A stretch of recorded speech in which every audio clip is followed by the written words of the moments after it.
Hai semuanya, kami dari kelompok 8 akan mempresentasikan mengenai titrasi kompleksometri. So, check it out! Kompleksometri didasarkan atas pembentukan senyawa kompleks antara logam dengan zat pembentuk kompleks. Sebagai zat pembentuk kompleks yang banyak digunakan dalam titrasi kompleksometri, diantaranya di natrium eta. Kestabilan dari senyawa kompleks yang terbentuk tergantung dari sifat kation dan pH dari larutan, sehingga titrasi harus dilakukan pada pH tertentu. Untuk menetapkan titik akhir titrasi, digunakan indikator logam, yaitu indikator yang membentuk senyawa kompleks dengan ion logam. Ikatan kompleks antara indikator dan ion logam harus lebih lemah daripada ikatan kompleks antara larutan titer dan ion logam. Baiklah, di sini saya akan menjelaskan tentang prosedur dari titrasi kompleksometri. Nah, yang pertama itu adalah pembuatan standar sekunder dengan cara melarutkan 18,61 gram NaETA dengan Aquades secukupnya, kemudian dicukupkan volumenya sampai 1000 ml dan kocok homogen. Kemudian ada pembuatan standar primer dengan melarutkan sebanyak 12,39 gram magnesium sulfat 7H2O dilarutkan dengan Aquades, kemudian dicukupkan volumenya sampai 1000 ml dan dikocok homogen. Lalu ada pembuatan indikator. Indikator yang digunakan adalah EBT dan Murexit. Untuk EBT dicampurkan dengan NaCl kering dengan perbandingan 1:100 dan Murexit dicampurkan dengan NaCl kering dengan perbandingan 1:100. Larutan dapur atau buffer dibuat dengan cara 70 gram NH4Cl dilarutkan dengan menggunakan 300 ml NH4OH 25%. Kemudian diencerkan dengan Aquades sampai 700 ml dan diukur pH-nya dengan menambahkan NH4OH 25% sampai pH yang dikehendaki dan diencerkan dengan menggunakan Aquades sampai 1 liter. Nah, yang kelima itu ada pembakuan ETA dengan 10 ml larutan MgSO4 7H2O diatur dengan pH 9 sampai 10, kemudian ditambahkan dengan 2 ml larutan dapur salmiak dan ditambahkan 50 mg indikator EBT. Lalu dititrasi dengan menggunakan larutan Na2-eta 0,05 m sampai berwarna merah menjadi biru. Yang terakhir itu ada penetapan kadar dengan sampel kalsium laktat dan merkuri klorida. Kalsium laktat menggunakan titrasi langsung dengan cara memipet 10 ml larutan kalsium laktat dan diatur sampai dengan pH besar dari sampai dengan 12, tetapkan dengan penambahan NaOH4N. Ditambahkan 50 mg indikator Murexit dan dititrasi dengan larutan Na2-eta 0,05 m hingga menjadi perubahan warna dari merah menjadi violet.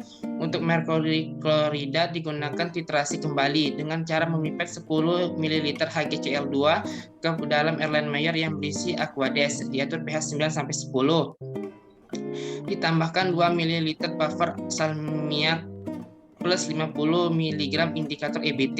Kemudian ditambahkan ETA 0,05 m sampai terbentuk warna biru. Kemudian dicatat volume, kemudian ditambahkan ETA 0,05 m sebanyak 10 ml kembali.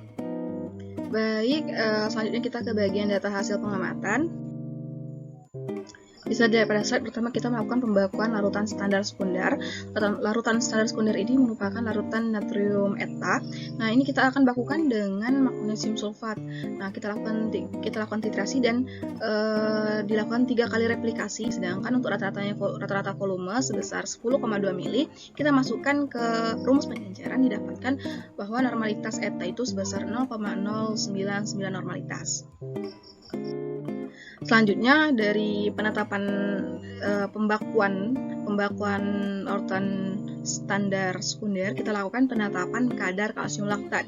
Kita titrasi dengan larutan natrium eta.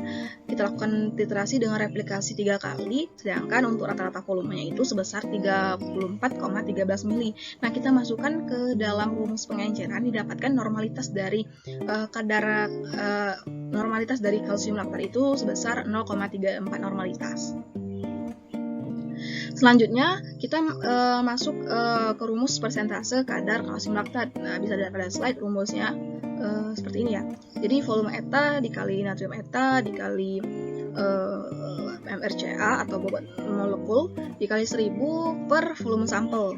Kita masukkan ya, terus didapatkan 46,509,63. Terus kita masukkan ke persentase. Jadi persentase dari kadar kalsium laktat itu sebesar 46,5% untuk rata-ratanya sendiri.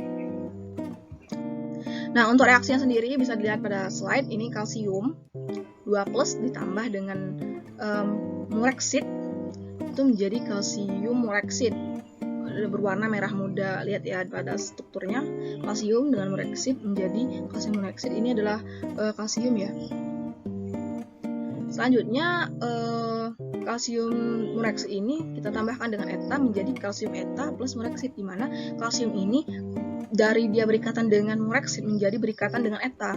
Nah, bisa dilihat pada slide ya. Ini kalsium, tadi dia berikatan dengan mureksid, kita tambah dengan eta, jadinya kalsium ini berikatan dengan eta, ini mureksidnya. Oke, dia juga berikatan dengan mureksid gitu. Di kalsium ini, lihat ini kalsium kan, ini juga kalsium. Sedangkan kalau pembakuan natrium eta yang kita gunain magnesium sulfat ya, bisa dilihat pada slide untuk reaksinya.